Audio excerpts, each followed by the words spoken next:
Hi, I'm Bill Arnold. Thank you for listening to this podcast of Real Recovery. There are many more podcasts available at myfaithradio.com. Your support makes this possible. Thank you.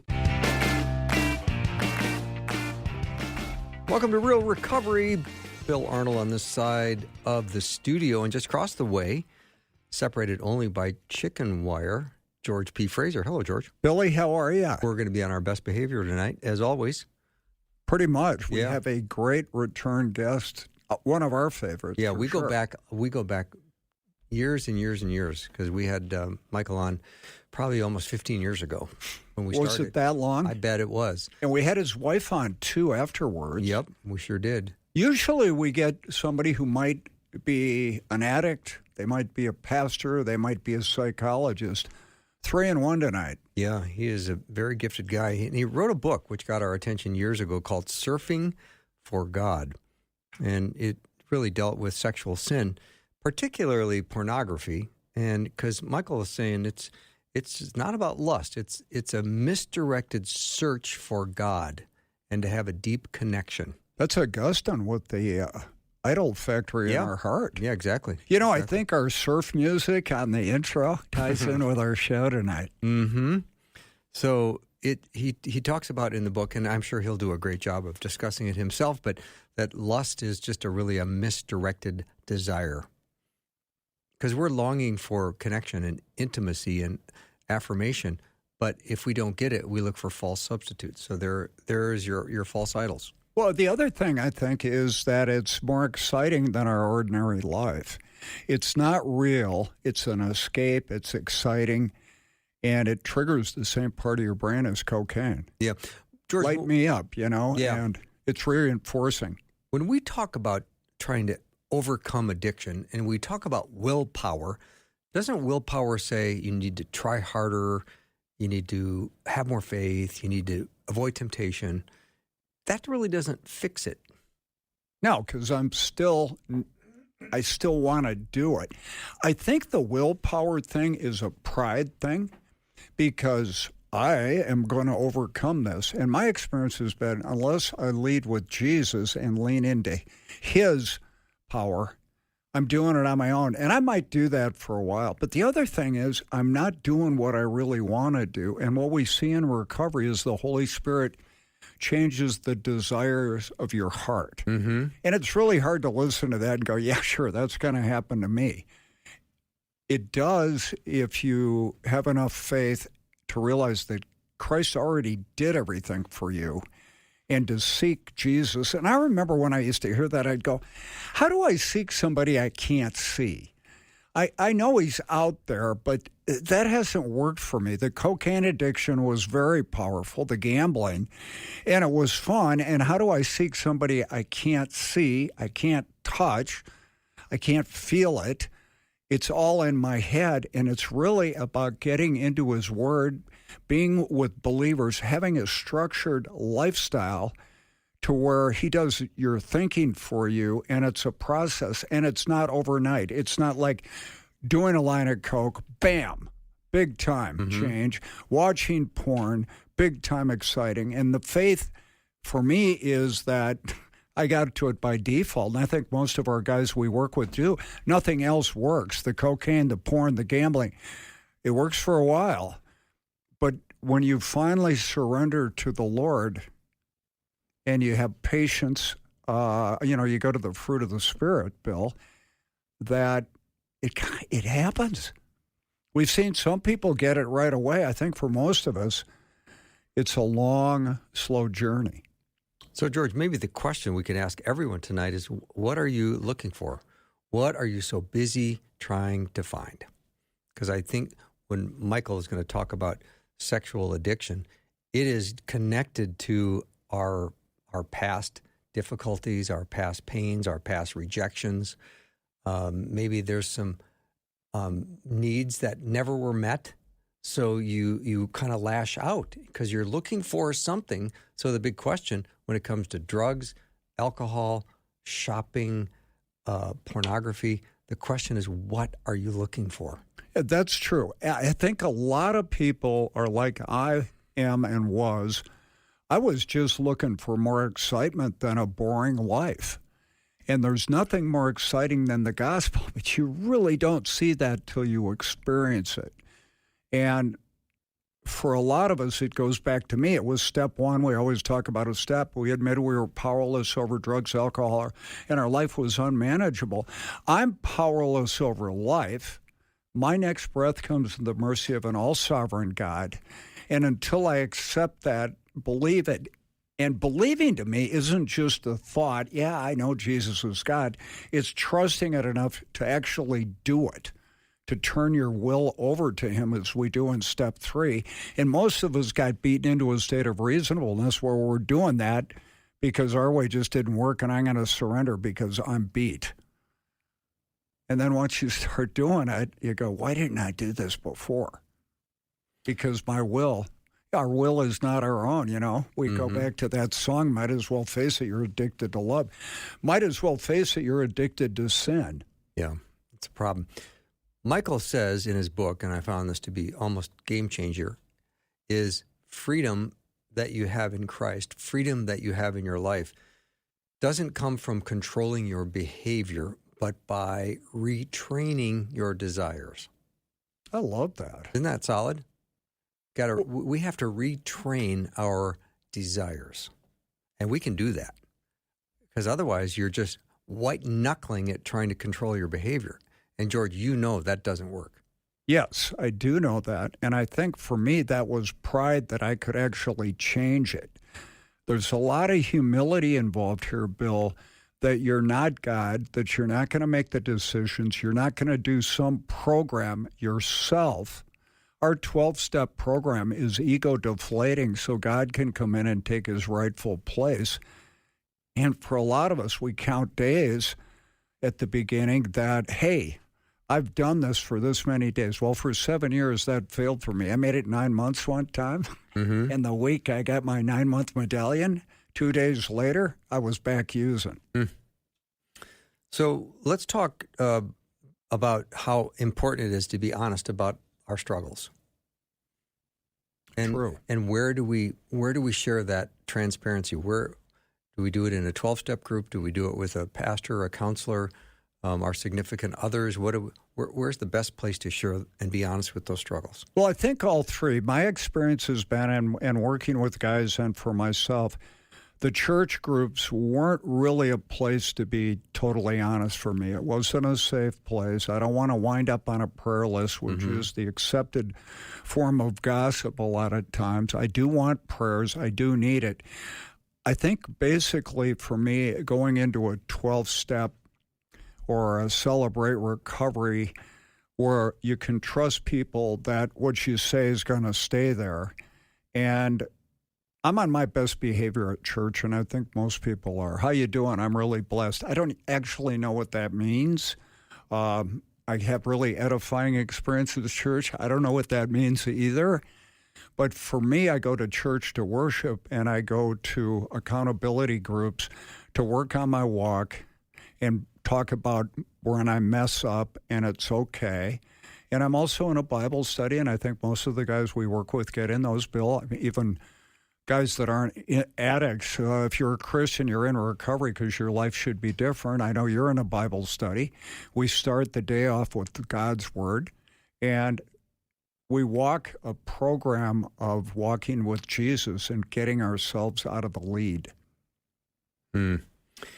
So before we bring Michael on, I want to also just let everyone know that if you are in a struggle and if you are wondering how you're going to get out of your situation, you've really come to a great show tonight because we want to help you understand the desire you have, and we want you to learn how to change the direction and redirect your situation towards God. Because I've always said people are looking for Jesus whether they know it or not.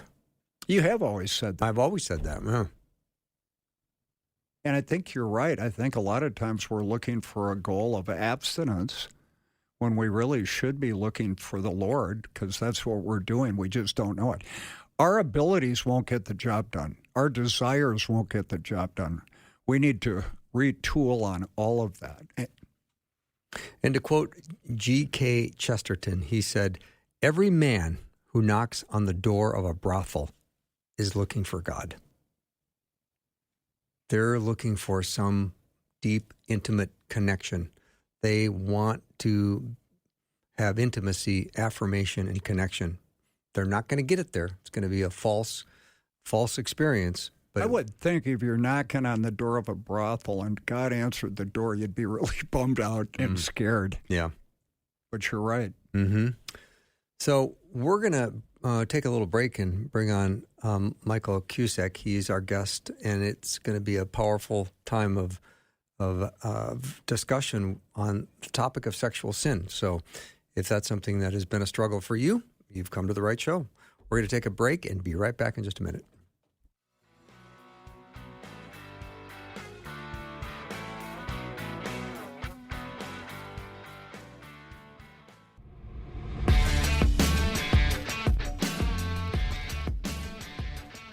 Welcome back to Real Recovery. Bill and George. We've got Michael John Cusick as our guest.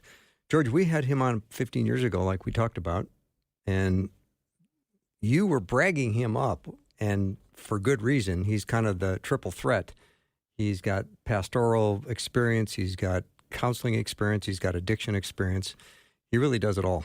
Well, the one thing that really struck out to me was he has experiential knowledge. He's done it, and he's recovered from it, and that carries a lot of weight with me. Plus, he has all the credentials, and he's very interesting. Yeah, and his latest book is called Sacred Attachment, Escaping Spiritual Exhaustion and Trusting in Divine Love. Of course, we were first introduced to Michael with his book, Surfing for God, which I still to this day recommend all the time. Michael, so glad to have you back. Oh, gentlemen, it's good to be back with you. You know, we'd love for you to start by talking about something which I think is so amazing, which is, stop trying to white knuckle it and understand what your desire is and try to redirect it toward God. Yeah, that's really the central work when someone begins to get sober, but more than that, shift from sobriety to freedom. And I talk about the importance of that distinction.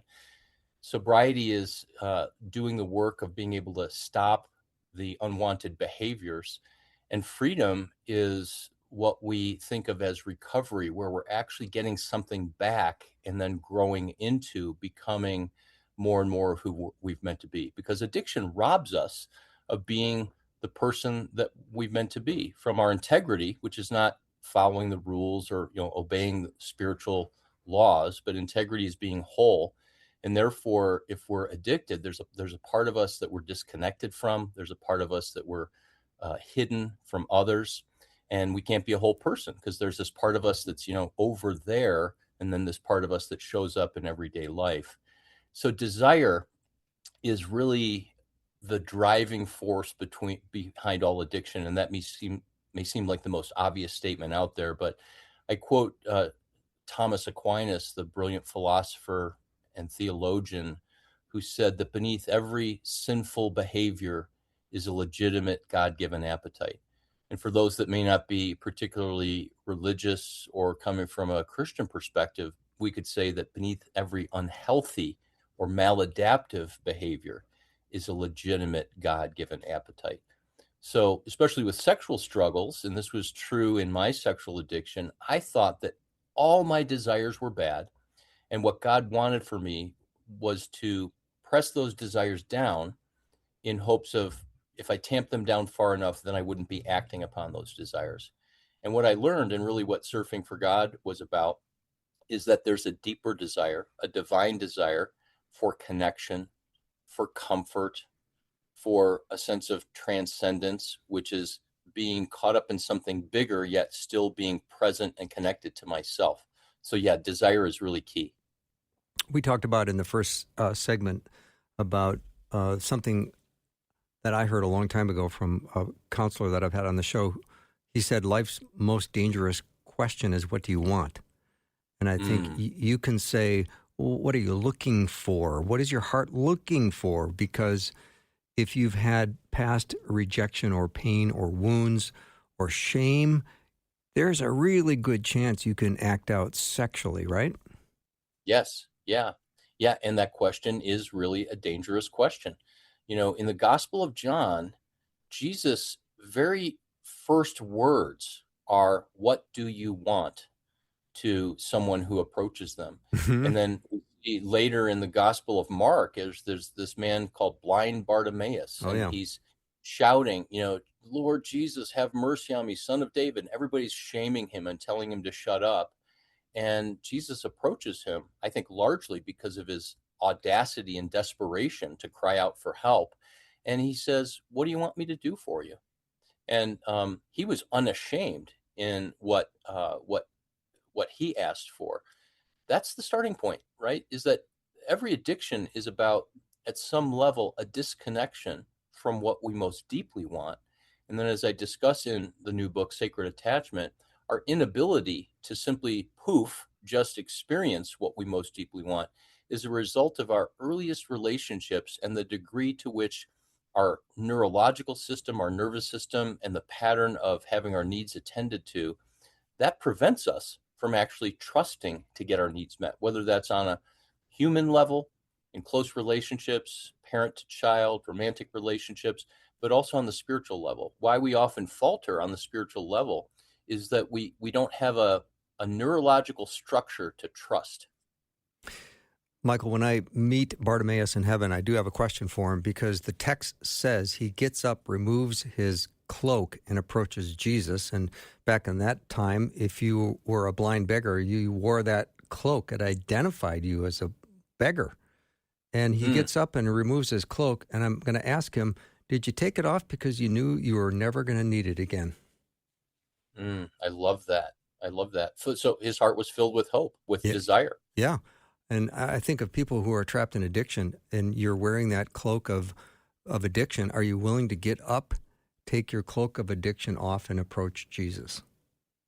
That's beautiful. I think a big problem for a lot of us in recovery is we weren't concerned with the spiritual. We weren't aware of that.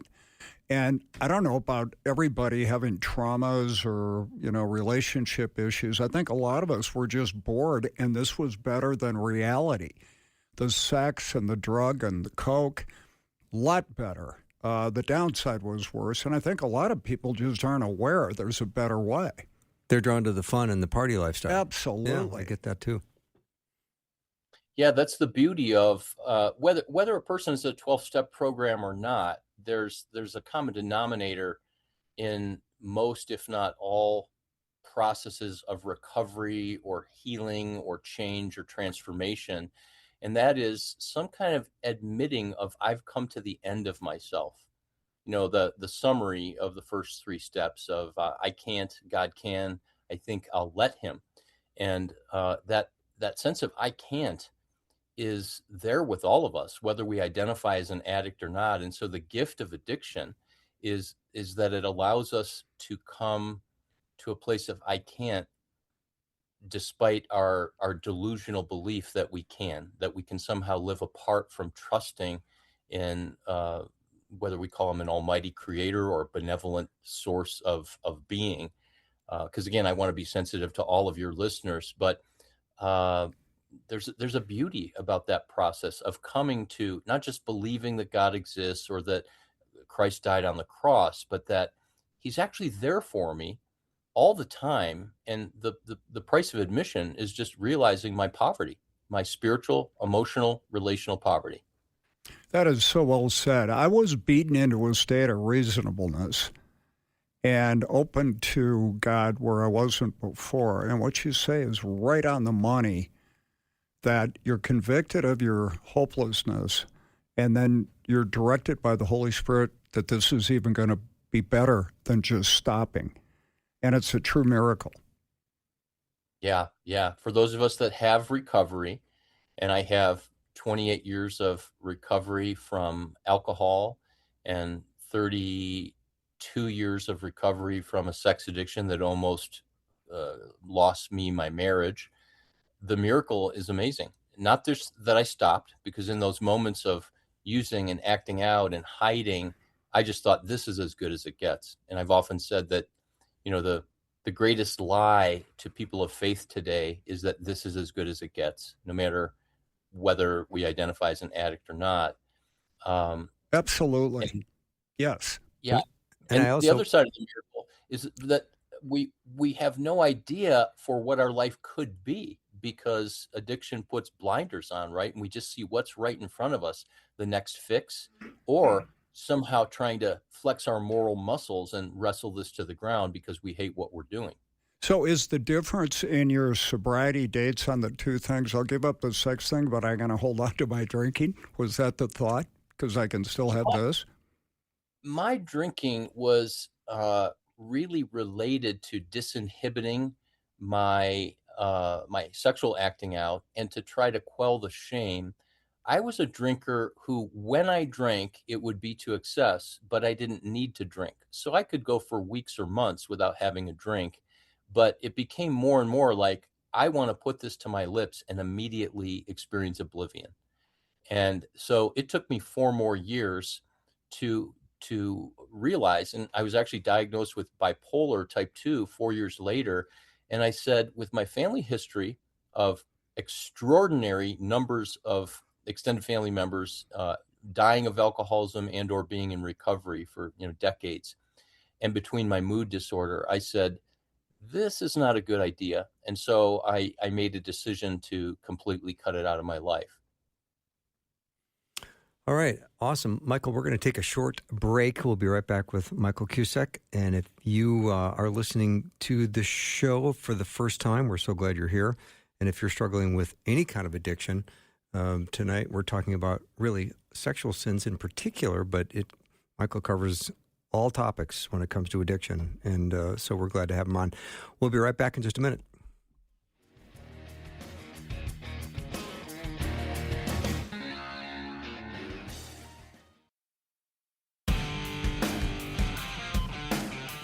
Welcome back to Real Recovery. Bill and George. Michael John Cusick is our guest. You can go right to his website to learn more about him. Michael John, John, Cusick, CUSICK.com. He's got an awesome new book out. He's also got a book called Surfing for God, which was my introduction to him years and years ago. And I found that to be an absolute fascinating read. And he talked in it about how our desires, something like lust or sexual temptation, is really, it's a deeper longing for wanting to be known and having an intimate connection and to be affirmed and to know that you're loved. And if you're not experiencing that, you will look for the counterfeit option that's out there, and that will be sexual sin and porn. Totally. Yeah. And drugs. Yeah. Alcohol. Yeah. And I think, was it Augustine, George, that talked about disordered loves? It's not that you love a bad thing, but you love a good thing too much. And, of course, God created sex, and he meant for it to be enjoyed thoroughly in the context of marriage between one man and one woman.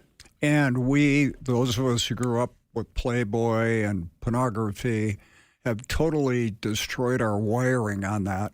And that it was really predatory behavior on our part just to fulfill our own satisfaction. Yeah, Michael, dig us out of this conversation we're having quickly. So I just want to, George, you mentioned, and drugs too. One of the insidious things about pornography is because our brains were created for novelty, we become addicted to our own brain chemistry. And so porn addiction is not just to images or to moving images and videos, but we literally become addicted to the chemicals and therefore the drugs inside of us. Oxytocin, vasopressin, dopamine. Dopamine is the main driver that we talk about. But that's something where it's not just what's outside of us that is the object of our addiction, but it's about what's happening inside of us. Michael, talk about how most of us, I mean, who out there hasn't had some wound from the past? Maybe it was a rejection when you were in 10th grade. Who knows what it is? But you have certain levels of pain or emotional needs that were never met, and you start to just veer off. And the next thing you know, you're all the way in when it comes to sexual sin and pornography. Yeah, for me, that happened around the age of 8. I began being sexually abused when I was 4 years old. I go into a little bit more detail in my new book about that, and I feel like maybe I'm supposed to share this so that somebody listens to this. But as a 4-year-old, um, when I was with my uncle at one point, he began to sexually abuse me, and then eventually he started trafficking me to other men. And that caused me at a very young age to dissociate, to compartmentalize. That's obviously, very severe trauma. But it wasn't until I was 8 years old where through through a family member and through the neighborhood, I was exposed to magazines like Playboy and Penthouse. And that began to be a kind of obsession inside of me. How can I see that again? Because I looked at it and I felt something warm and wonderful and alive inside of me. And I also felt ashamed that if anyone was ever going to see me or walk in or discover me, even looking at the Sears catalog of women in lingerie as an innocent 8-year-old boy, that I would be found out as filthy, disgusting, dirty, worthless, unlovable, etc. So those were some key wounds. I now like to think about our woundedness at a very, very basic level. And that's this whole idea that I unpacked in Sacred Attachment, that psychologists, neuroscientists, and child development experts have identified that there are 4 S's, and those S's stand for seen, soothed, safe, and secure. So, at our most basic level, there's a biological imperative, meaning if we don't get these to a certain degree, our brain will not develop. We know that infants and newborns can experience failure to thrive syndrome, where they can be fed and changed. But if they don't have eye contact, if they don't have human touch, if they don't have a face over them that's delighting and smiling, like we hear in Deuteronomy 6, where God says to Moses, tell Aaron that this prayer of may God bless you and protect you. May his face shine upon you and be gracious to you. May his face turn toward you and give you peace. That seen, soothe, safe, secure that neuroscientists now know is a necessary ingredient for a healthy human being to grow. That's right there in scripture, in that blessing that God said, tell them this because this is what I'm like. I'm a God that sees you, El Roy in the Hebrew, not to be confused with Elroy from the Jetsons. And then That's I'm just the what God. I was thinking. Yeah, of course Thank it you. was, I know George. you were, George. That's why I had to qualify that. Probably most of your listeners as well. I'm the God who soothes you. I'm the God that because I'm present with you and you can go nowhere from my spirit or flee from my presence, you're safe. And therefore, there is a security in me, your rock, your refuge, your fortress, your safe place. So the hard part is, how do we connect what we believe about all of those things? Because people of faith would be listening and go, yeah, I believe all those things, but it's not what I experience. And that's why I have to turn to porn or sexual sin or a site to get some kind of connection. And the work of recovery, it's very interesting, right? That I've never met a person who's active in recovery that doesn't somehow go to another person or group or community where they can be seen and where they share what is shameful. And instead of feeling that shame, they have eyes of love and relationships of grace and embrace. And people say, yeah, me too. And there's a safety, and groups and communities like this become a place where it's secure to do this work and to begin to learn and relearn that it's a good thing to be vulnerable and therefore to be able to trust others. Because one of the core lies for sex addicts in particular, this is true for every addiction, but for porn and sex addiction, there's a core lie that says, I can't get my needs met by depending on other people. Therefore, I've got to, in secret, with my phone, with my laptop, etc., I've got to find a way to meet my need, but without being dependent, vulnerable, and trustworthy on others. So the work of recovery, again, is not just getting sober, but we get sober and free oftentimes as we learn to be seen, and that's a practice, to be soothed. Sometimes it's self-soothing, but it's reaching out to a friend. It's saying, I'm struggling. It's getting a hug from a safe person. It's somebody sitting across from you at a diner, drinking coffee at midnight, looking in your eyes, hearing your worst story and going, thank you. Thank you for sharing. Me too. Wow, that's awesome. We're going to take a short break. Our guest is Michael Cusick. His brand new book is called Sacred Attachment, Escaping Spiritual Exhaustion and Trusting in Divine Love. We definitely want to help you lose your baggage, the things that you're holding on to. And you're not losing your faith. You are just holding on to too much. So we're going to take a break and be right back with Michael in just a minute.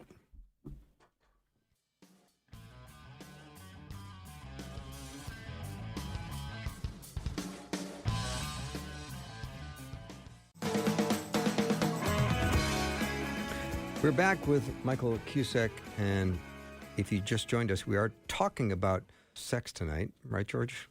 Yes, Like a good way to but put it's it. a lot bigger than that. That's a way bigger. It's about addiction as well. Michael, maybe you would give us a little talk on how human attachment theory will apply to our relationship with God. Wonderful question. And wow, can I wax hopefully eloquent on this because I'm so passionate about it. Good. First, let me start with my favorite quote on addiction. For several semesters, I taught addiction classes at Denver Seminary here in Colorado. And on the first day, I would always start with what is an addiction? And I would have these very clinical, technical definitions, the diagnostic statistical manual addictions. Then I would show a Gary Larson cartoon for people that remember that from the 80s. And it was a picture of this giant heart up on an easel, an art easel. And then there was this guy standing there and he said, addiction, it's about the hole in the heart dummies. And the reason why I showed that was because it was the cover, the book cover for the book called Addiction for Dummies. So here, this is this graduate counseling class. People are paying, all this tuition. And my point was, let's start with Addiction for Dummies. So it's about the hole in the heart.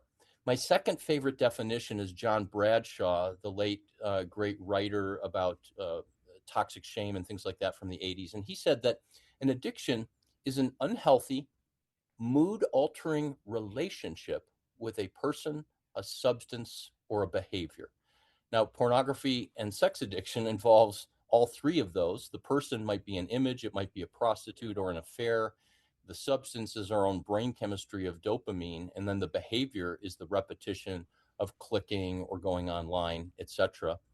And the key word there is relationship. That this great theorist, practitioner, and author defined addiction as a relationship. And everyone listening needs to admit, I have a relationship with pornography, with alcohol, with prostitutes. There's something there that serves the same purpose, albeit in an unhealthy way, as if a relationship did. And so the point of attachment is that attachment that is secure and healthy and that works for us instead of against us is based upon a relationship where I can be seen, soothed, safe, and secure. Now, an addict might say, I feel seen. The woman in the pornography, her face is lit up and she has this, or the man in the pornography, because just as many women are watching pornography today, perhaps not as many, but it's no longer just a guy's issue. I just want to qualify that it replicates that seen, soothed, safe, secure. But as we know, every addiction actually doesn't give security. It's the illusion of security because it's within our control. But then it becomes ultimately something that fails us, that it promises to give to us, and then it pickpockets us and takes everything that we held dear.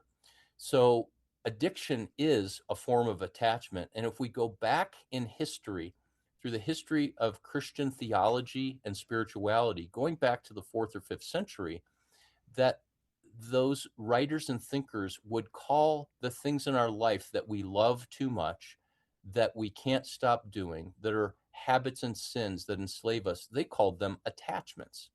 So there are unhealthy attachments, and I would consider those addictions and compulsions. And then there are healthy attachments, and that is to human beings who we can reliably go to to know that they get us, that they've got us in places of pain and distress, that that ultimately that relationship of caring and trust, that there's a sense that love has us. Now that's ultimately true with God, but we need to begin to experience that on the human level. And for so many people, they haven't had that. And a group or a community of recovery becomes that place. So it really is essential to learn to develop healthy attachments.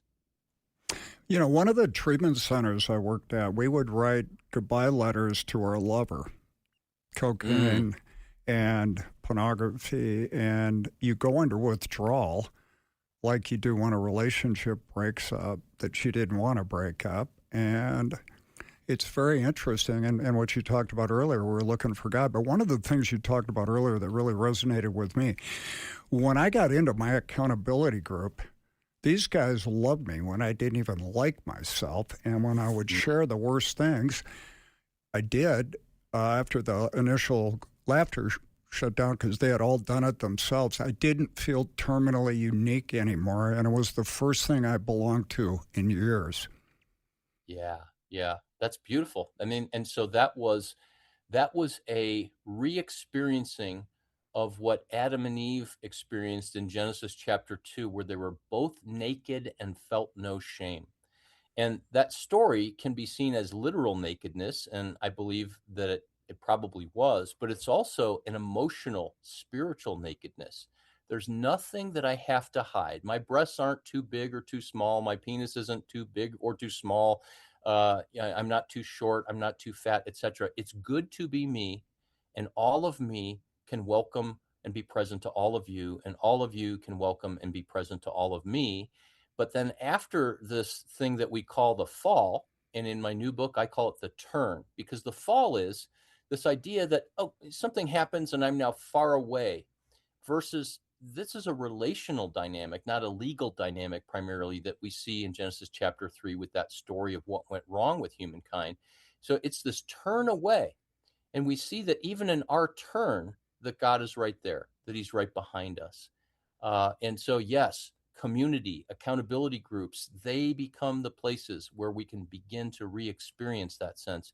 And that's why so many people, including several prominent Christian authors, my good friend Ian Morgan Cron, who just wrote a book called The Fix about the 12 steps, and the eminent psychologist and pastor John Ortberg wrote a book called Steps.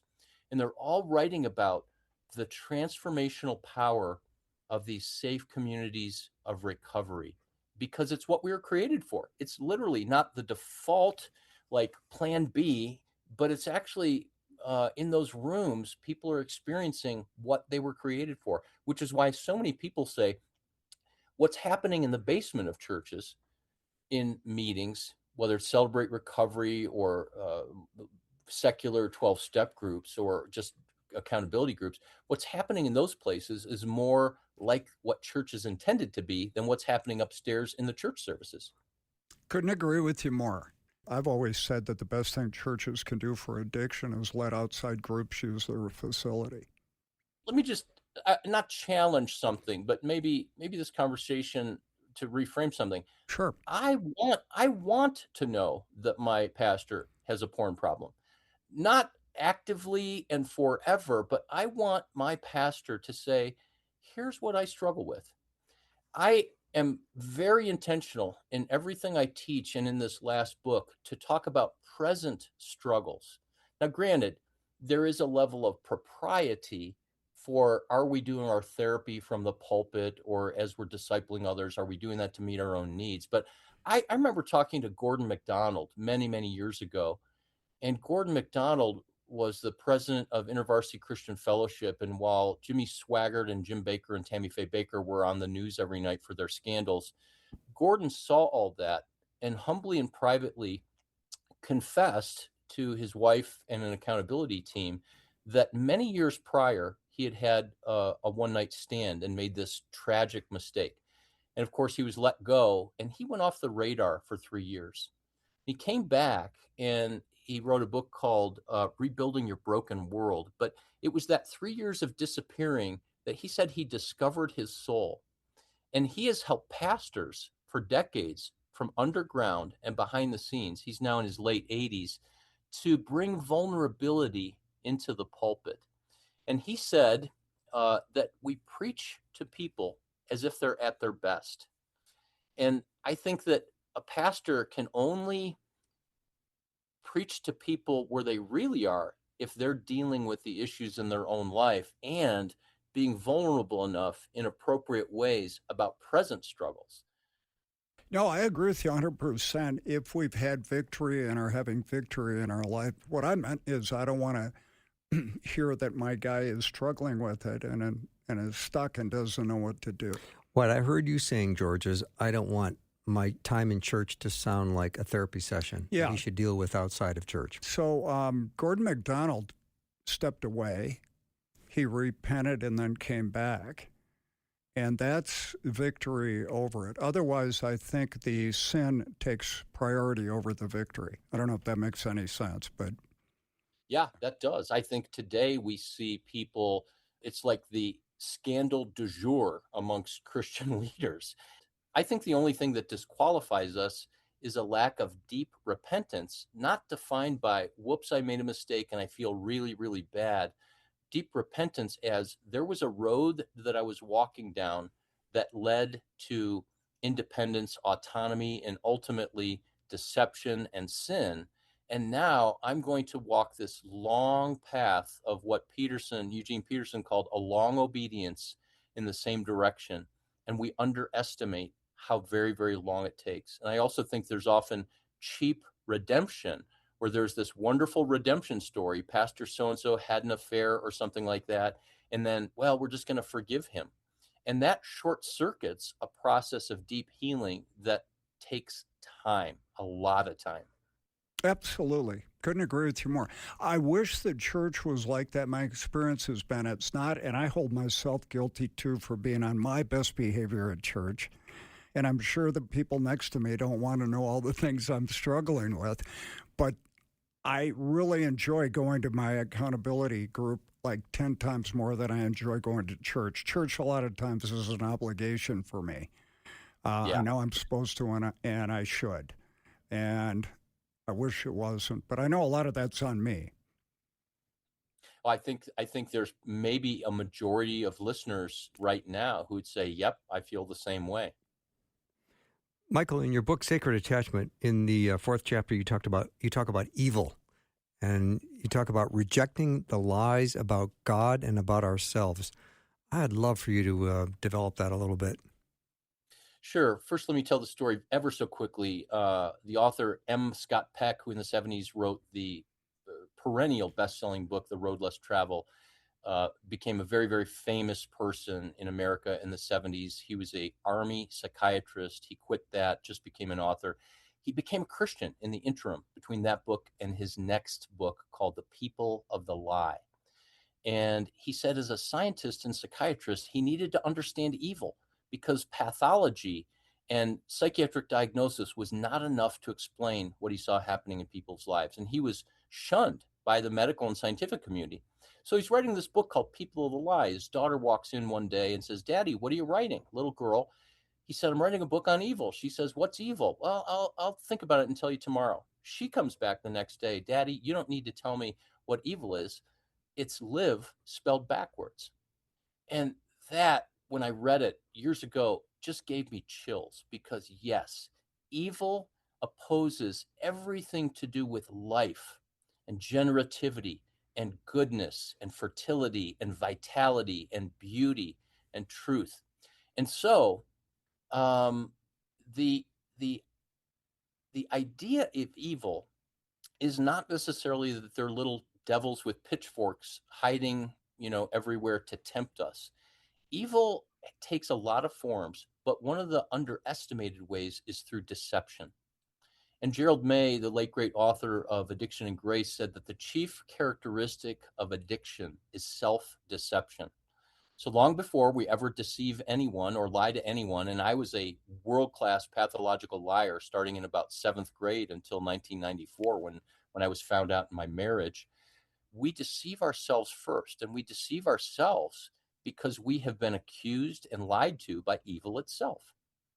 And there are two great lies. The first lie is that we can't trust God. Oswald Chambers, he of My Utmost for His Highest, said that all sin is rooted in the suspicion that God is not good.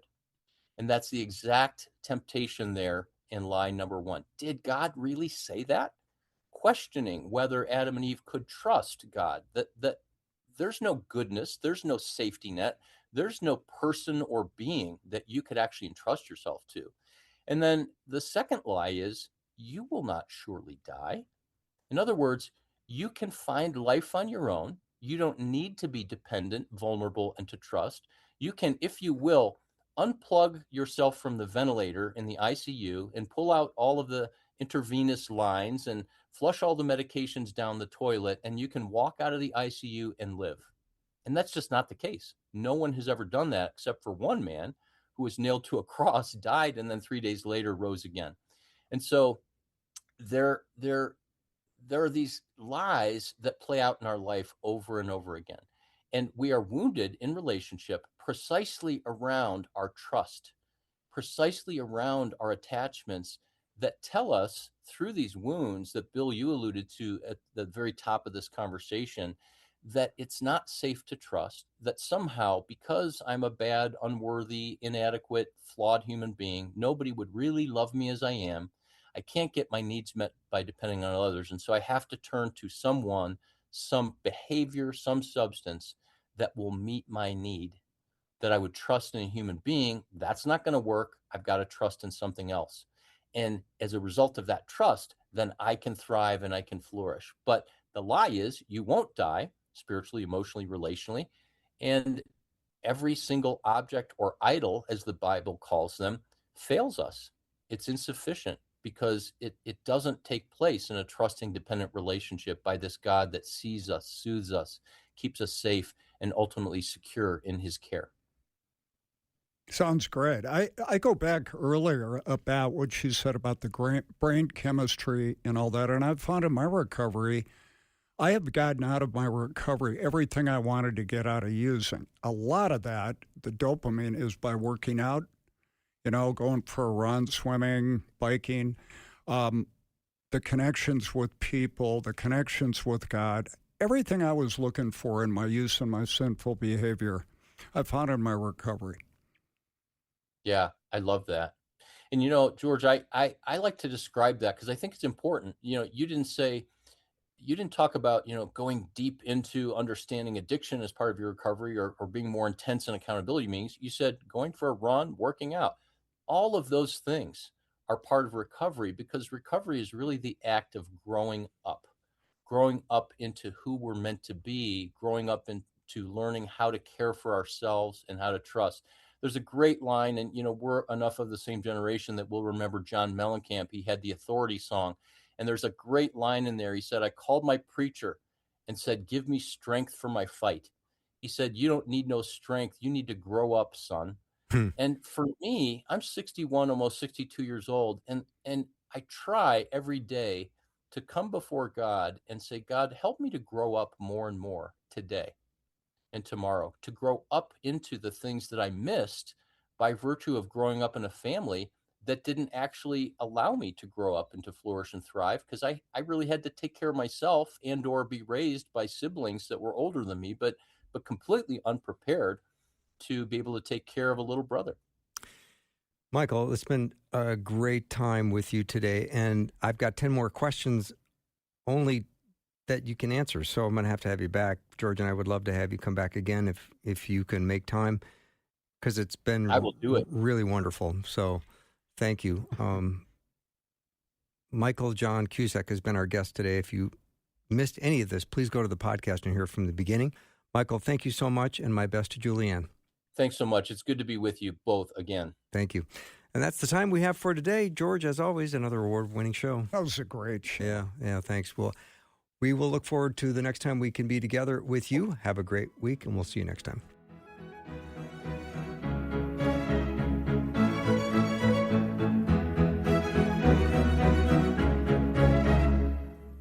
Thanks for listening. Programming like this is made available through your support. Information available at myfaithradio.com. in celebration of Easter. An epic 4-part audio podcast series, The Christ. He's not just a boy. Yet he is. And what will they do to him when they find out who he really is? They will worship him. Featuring the Emmy and Golden Globe Award-nominated voices of Tom Pelphrey, David Oyelowo, Paul Walter Hauser, John Rhys-Davies, and Patricia Heaton. My hour has not yet come. My son, your hour was written before time. It's the greatest story ever told. Hear it in an all-new way. The Christ. He said, open your ears, and they were open. An epic audio podcast series. The tomb is empty! Featuring an all-star cast. Any power that you have has been given to you from above by he who sent me. He claims to be a king. You are the father of lies, and you have lost. It has already been written.